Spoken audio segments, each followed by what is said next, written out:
Good morning, everyone. Today, I would like to just take this time and talk to each of you out there about our current situation, about what's going on in our world today as we can see. As we look at everything, I am reminded of the great writer Charles Dickens when he wrote The Tales of Two Cities. Said that it is the best of time and it is the worst of times. Today, we see this particular phrase or statement being played out in this decade. Started off, it is the best of times, but with certain shifts in the atmosphere and medical conditions today, it is now looking as though it is the worst of times.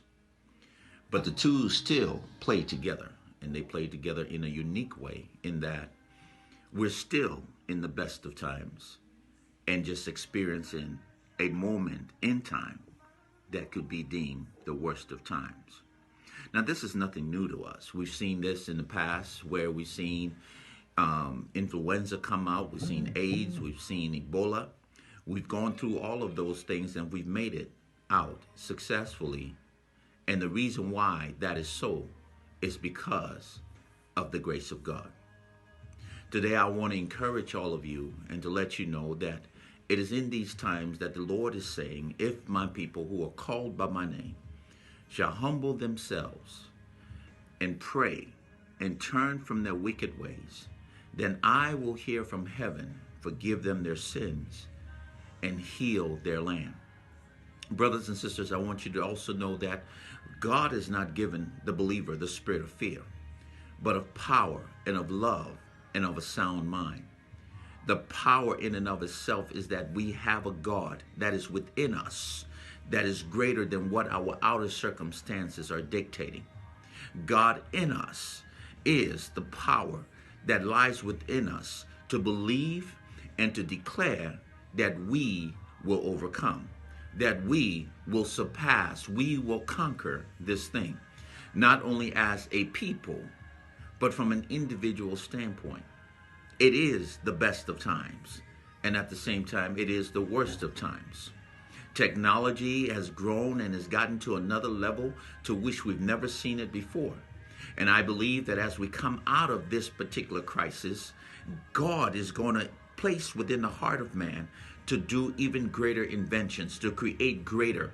I believe that this is the time where we're in a state of incubation, that there's coming a birthing that is going to take place that we've never seen before. Those of you who have been busy, caught up in the mundane minutiae of life, the vicissitudes of life, the ups and downs, the roller coaster rides that we have seen throughout our lives, the Lord is just simply putting a pause button.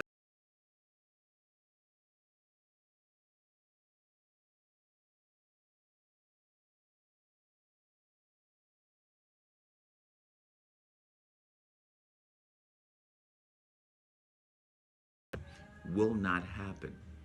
So we might be bored at home because we've been so used to a culture of movement, a culture of running, a culture of doing, that even to sit still and to think, to breathe, to create, to touch, to communicate with family and loved ones seems a little difficult. I'm glad that we are in a space now where the Lord is showing us who he is, that he's going to bring his people out of this one with flying colors.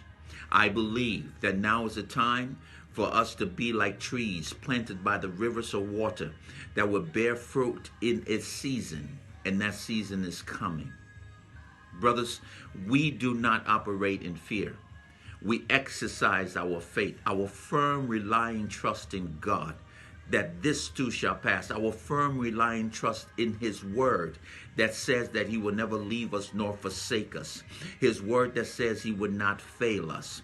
Our firm relying trust in his word that says that no weapon formed against us shall prosper. and every tongue that will rise against us in judgment shall be condemned. Our firm relying trust in his word that says that though we see these things will come against us, but they will not touch us. No pestilence, no disease, no infirmity, nothing will come to us or near our dwelling. I want to encourage all of you today in this time of the COVID-19 experience to continue to pray and continue to look to God and continue to set aside special time to read the Word of God, to spend time with your family as a group. You guys pray together, spend time together, read together, play together. This is a time also for us to be reflective about where it is that God has brought us from, and to also be reflective and anticipatory of where it is God is going to take us when this is all said and done. Listen, when you're in quarantine, the medical stuff said is that they're looking and they're assessing and they're looking at the conditions that you are currently in. But I believe in spiritual incubation, God is keeping you in the place and preparing you as though you are becoming a butterfly and you're about to metamorph into something greater than what you were coming in. I believe that this space, this